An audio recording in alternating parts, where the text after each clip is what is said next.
ဘလောက်ထိညံကောင်းအောင်လဲဘလောက်ထိမျှော်မြင်ရှိရမလဲဘလောက်ထိပညာတတ်ဖို့လိုလာလဲဆိုတော့ခေတ်ကာလအားလျော်ဆိုတာလိုအပ်ချက်တွေအများကြီးရှိမှာပေါ့တို့တော့ပညာတတ်ရင်လက်နဲ့ကင်ပြမလို့ဒါသိကြတယ်အခုနေ့လက်နဲ့ကင်နေကြတဲ့သူတွေအားလုံးဟာပညာနည်းကြတယ်တော့ဟုတ်ပညာမဲ့ကြတယ်ပဲဒါကြောင့်တောက်တဲ့သူပညာတတ်အောင်လို့ရံဖြစ်เสียမလို့ရံဖြစ်เสียမလို့ပဲနဲ့ငြိမ်းချမ်းရေးရတာမကောင်းဘူးလားရံဖြစ်ပြီးမှငြိမ်းချမ်းရေးရတာဆိုသေသွားတဲ့သူအများကြီးလေပိတ်ဆက်လိုက်ရတဲ့သူအများကြီးလေတချို့ကြတော့လေသေတာတန်တယ်တချို့ကြလည်းသေတာမတန်ဘူးတန်းယူတယ်ဘုံဘောတော့ဘယ်သူမှမသေးစေချင်ဒီနိုင်ငံထဲဟုတ်ပြီနော်အေးဒါကြောင့်နိုင်ငံချစ်စိတ်ဆိုအဲ့ဒါပြောဘယ်သူမှထိခိုက်စရာမလိုဘူးနဲ့တိုင်းပြည်ကိုအောင်မြင်အောင်ဖြစ်ထွန်းအောင်တို့ရလုပ်နိုင်အကောင်းဆုံးပဲအဲ့ဒါလို့ပြောရင်ဘုံဘောကိုပြောကြအောင်မယ်ရှင်ပြနိုင်ငံရေးထားလို့ပါလားရှင်ပြသမ္မတလုပ်ပါလားဘုံဘောသမ္မတလုပ်ဖို့လည်းရည်ရွယ်ချက်မရှိဘူးနိုင်ငံရေးလုပ်ဖို့လည်းရည်ရွယ်ချက်မရှိဘူးဒါပေမဲ့ဘုံကနိုင်ငံအရေးကိုလုပ်နေတာဘုန်းကြီးတွေအတွက်လည်းလုပ်တယ်သာနာအတွက်လည်းလုပ်တယ်နိုင်ငံအတွက်လည်းလုပ်တယ်လူမျိုးအတွက်လည်းလုပ်တယ်ပညာရေးအတွက်လည်းလုပ်တယ်နိုင်ငံအရေးဆိုတာ politics လို့ခေါ်တဲ့နိုင်ငံရေးတဲ့အထက်မှာရှိနိုင်ငံရေးဆိုတာအများစုဟာပါတီကိုပို့ပြုတယ်နိုင်ငံရေးဆိုတာတနိုင်ငံလုံးကိုကိုစားပြုတာရေးနာရေးအကုန်ပါတယ်တိုင်းပြည်ဖွံ့ဖြိုးတိုးတက်ဖို့အတွက်လူတွေရဲ့စိတ်နေစိတ်ဓာတ်ဖွံ့ဖြိုးတိုးတက်ဒါကြောင့်ဘုံကဒီဟာလေးကိုပြောလိုက်တယ်ပြည်သူ့ညီတင်တဲ့ရည်ရွယ်ချက်ကနှစ်ချက်ပဲတစ်ခုကဘာတော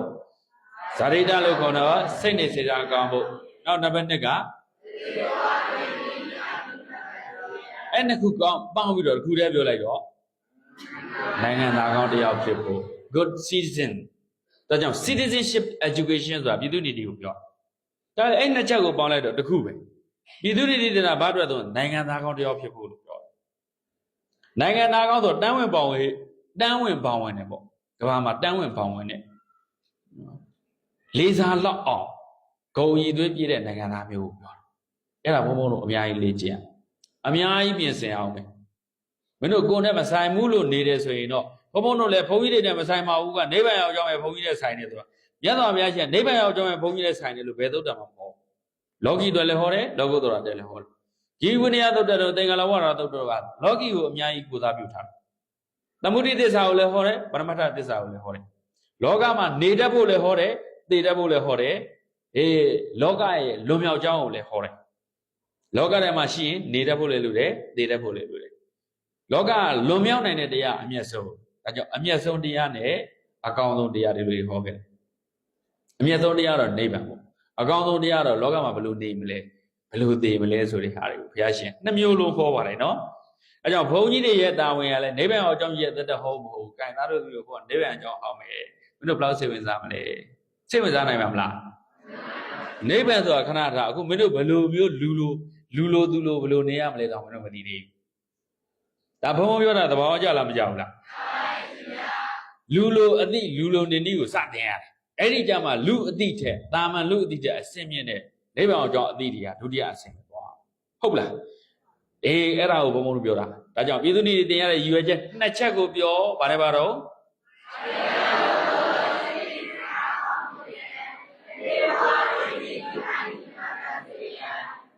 အဓိကမှာအပေါ်နှစ်ချက်ကိုချိုးလိုက်တော့တခုပဲနိုင်ငံသားကောင်းဖြစ်ဖို့အဲ့ဒါကိုမလို့ပြောတယ်ပါနိုင်ငံကြီးသားစိတ်ဟုတ်လားအမေရိကန်ဆိုမင်းတခိုးဖြစ်နေပြီအမေရိကန်နိုင်ငံသားဆိုဆရာကြီးပဲတခိုးဖြစ်နေတော့မင်းလေအမေရိကန်နိုင်ငံသားပတ်သက်ကိုင်းတာဆရာကြီးပြမေးအမေရိကန်နိုင်ငံသားမြန်မာပြည်မှာလာခိုးတယ်မြန်မာပြည်ရဲ့ရဲတွေကဖမ်းလိုက်တယ်ဖမ်းပြီးအဲ့ဒီလူကိုသိရင်လို့မရဘူးအကယ်ပြင်းပြတဲ့တန်သိရင်မဆိုအမေရိကန်ဆိုရအမေရိကန်တန်ရုံးကိုအရင်ဆက်သွယ်ရမင်းတို့နိုင်ငံသားတော့ဒီမှာခိုးစားနေတယ်ကွာနော်အဲ့ဒါဒီတိုင်းစီရင်ချက်ချအမေရိကန်မြန်မာပြည်ကိုအပြစ်တင်ပါမရေးယူပါမလေသူနိုင်ငံသားတခိုးချက်ဖို့အစားကာကွယ်ထားတာတို့နိုင်ငံသားကျတော့ဟိုနိုင်ငံသားမှာဘယ်လိုနေရတယ်မင်းတို့သိလိမ့်မယ်ကိုယ်တိုင်သိလိမ့်မယ်အဲ့ဒါနိုင်ငံကြီးသားဖြစ်ခြင်းမဖြစ်ခြင်းရဲ့အင်အားသွားကွာစူပါပါဝါလေးကွာဒီဘာလုံးမှာအမေရိကန်စူပါပါဝါလေးကွာစူပါပါဝါပြီး great power လေးကွာတို့နိုင်ငံမဖွံ့ဖြိုးတဲ့နိုင်ငံတွေထဲမှာအခုပါလဲဆိုတော့ကြာရှုံးနိုင်ငံထဲမှာတော့ရောက်နော်တန်းစင်းဆုံးမှာရောက်နေတဲ့ဘောလုံးစကားနဲ့ပြောရင်ဟုတ်လားချန်ပီယံလိတို့ဘာလို့ဝင်ကုန်ဆိုအဝေးနော်ဘောလုံးတော့တန်းစင်းဆုံးမှာရောက်နေဒီနိုင်ငံကိုမင်းတို့ recover ပြန်လို့မင်းတို့တော်တော်ကံကောင်းတဲ့ကောင်တွေပဲဘိုးကျောင်းအောင်ဆန်းတို့တဲ့ကြိုးစားမှရဟောဘုံပြောတာမင်းတို့သဘောပေါက်လားအလုံးလောက်ခွင့်ရတာကံကောင်းတာအလုံးလောက်ခွင့်ရတဲ့ဟာကံကောင်းတာ အလုံးလုံးဖို့အခွင့်အရေးတွေမရတော့ဘူးဆိုမင်းတို့ကန်ဆိုးတာပဲမြန်မာတွေကအဲ့လိုကန်ဆိုးခဲ့တယ်တရားသာတာပေါ်တယ်မိဘတွေကမြန်မာပြည်ကမိဘတွေကသားသမီးတို့အလုံးလုံးဆရာမလို့ပဲနဲ့မွေးလာခဲ့တယ်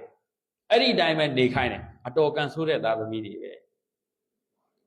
ဒုက္ခရောက်တော့တာပဲအဲ့ဒီတိုင်းနဲ့10စုနှစ်ပေါင်း9စု6စုလိုက်ဖြစ်လိုက်တော့မြန်မာပြည်ခုပြပုံနဲ့ရောက်သွားတယ်ဟုတ်လားသူများနိုင်ငံကခိုင်းတယ်ကလေးကိုလေ့ကျင့်ပေးတယ်ဂျပန်မှာမင်းတို့တွေ့ပါလိမ့်မယ်မူဂျိုတက်တယ်2ရက်3ရက်တော့လိုက်ခွင့်ရှိတယ်ပထမ3ရက်ကလေးကိုလက်ဆွဲခွင့်ရှိတယ်နောက်ရက်ဆိုလက်ဆွဲလို့ဝင်သွားဒုနိုင်ငံတော့ချီးပိုးပြီးဂုတ်ကွာတီးပြီးသွားတာဟုတ်လားနော်10တန်းဖြေတော့လည်းမိဘတွေကချောင်းနေတော့မယ်လိုက်ဖို့ကြိုးနေရတော့မရှိဘူးကဲမိဘတွေကကြောင်းလိုက်ဖို့နေတယ်ကြောင်းပို့တဲ့အချိန်မကုန်ဘူးလားသားသမီးတွေရောမိဘပေါ်မိခိုစိတ်တွေမများဘူးလားမိခိုလိုက်တာကလေးတွေမွေးယောက်ျားတွေရကလေးတွေမွေးပြီးတော့လည်းအိမ်လားကတ်နေတယ်ကဲသူများနိုင်ငံမှာမရဘူးတို့နိုင်ငံအမိခိုသိပ်ညားတယ်အမိခိုသိပ်ညားလို့ဒါကြောင့်မဖွံ့ဖြိုးတာဟဲ့မတိုးတက်တာပြောတော့မြင်လောင်ရိပ်မိမခံဘူးလေခင်ဗျားတို့ကလွှမ်းမိုးတယ်တဲ့ဟုတ်လားမလွှမ်းမိုးစေရင်ကိုယ့်ကိုယုံထွက်နိုင်အောင်လွတ်လွတ်လပ်လပ်ရက်တိတောင်မင်းတို့စူးစမ်းဖို့မလိုဘူးလားအဲ့ဒါဘုံဘုံပြောတာနော်အဲ့ဒီစိတ်သက်တတိရှိဖို့လိုတယ်အဲ့ဒါကိုဇာရိတတတိလို့ခေါ်တယ် brave ယာရီ brave courage ရဲရဲနေဆို courage and profile ကိုယ့်ရဲ့ profile ကိုကြည့်ရဲရဲတာပဲပေါ့ဘုံဦးစောတိတာရဆိုရင်ဘုံရဲ့ profile ရဲရဲမင်းတို့ Facebook မှာပဲကြည့်ကြည့် TikTok မှာပဲကြည့်ကြည့် YouTube မှာပဲကြည့်ကြည့်ဒါမင်းတို့ social ဘာမှရဲရဲနေတယ်အပြင်ဘက်မှာလည်းရဲရဲပဲနေတယ် correction profile ပဲကိုယ့်ရဲ့ profile ပဲကြည့်လိုက်တာနဲ့ profile ပါရဲရင်ဖြစ်နေရလက်တိရှိနေရကြုံမနေရပညာရဲပွဲလေတင်ဆိုတာကိုပညာတော်တယ်လို့ပြောတာမဟုတ်ဘူးအမြဲတမ်းအစင်သက်ဖြစ်အောင်လေ့ကျင့်တာဟုတ်ပြီလားအေးအဲ့ဒါမျိုးပြောတာကဲဟုတ်ပြီဒါကြောင့်ပြည်သူနေတင်တဲ့အဓိကတစ်ချက်ပဲပြောဆိုတော့ဘာဖြစ်ဖို့တတ်သွားပြီဒါမင်းတို့ပြည်သူနေတတ်သွားလေ့ကျင့်ဖို့ပဲလို့တော့ဟုတ်ပြီနော်ဘယ်နေရာလေ့ကျင့်အီးရိုတဲ့နေရာသာလေ့ကျင့်ရှူပေါက်တဲ့နေရာသာလေ့ကျင့်ရှူပေါက်ပြီးရေလောင်းမလိုပဲတဲ့ရေတွေအများကြီးမလောင်းလိုသလောက်လောင်းဘေးဆင်းသွားအဲ့ဒါတွေကိုတာဝန်ကိုယူတခါတည်းတုတ်ခဲ့ဒီလောက်ကစလေနော်ဤပါပြီးရေဒီအညစ်အကြေးကုန်လာပြန်ကြည့်နှိမ့်ုံနဲ့နှိမ့်ပြီးပြစ်ထားပြီးတော့ဖုံးကြီးကင်ပြီးဆွဲထွက်တော့တာမလို့အောင်ကိုညစ်ကြေးကြံခဲ့တဲ့ဆိုကိုတာဝန်မကင်းဘူးဟုတ်လားအဲ့ဒါနေရတိုင်းနော်ထမင်းသားပြီးဆိုကိုပတ်ဝန်းကျင်မှာသူများဆေးလိုက်မယ်ဆိုလိုချင်တာကွာမင်းဒီသူများစားတော့ဆိုင်သွားစားတာအစားကိုယ်ရင်းနဲ့မှာဗလချီရန်နဲ့ဘောနိုင်ငံတစ်ခုရောက်တယ်ဒီမိုကရေစီနိုင်ငံတစ်ခုကြားတာတော့ဒါပတ်ဆက်အဲ့တော့ဖွံ့ဖြိုးတိုးတက်တယ်ဒါပေမဲ့စားတာတောက်တာကယွန်စရာကြီးအဲ့လိုတွေလည်းရှိတယ်လေအဲ့ဒါတွေကစအဖြစ်မခံအောင်ညသာဗျာရှင်ကစွန့်စားနေတဲ့အချိန်မှာပတ်သက်တင်ကြီးတဲ့ကိုယ်ပကံကိုကြည်သားတယ်သူများဟာကိုကဲ့ရဲ့လို့တဲ့သိနေကြည့်အာဘတ်တင်တယ်ဗျာဘုံဘုံတို့ကစွန့်စားရင်တောင်မလေလေကိုယ်ကြီးဘလို့စားနေတာကိုဘာင်းနေဘလို့ကြီးကိုအဲ့လိုကြည့်တာနဲ့အာဘတ်တင်ဟောအဲ့လောက်ထိအိမ်တွေရသေးကြစနစ်တလောက်ကောင်းအဲ့ဒါဗုဒ္ဓသာသနာပဲနော်ကဲဟုတ်ပြီဗျာ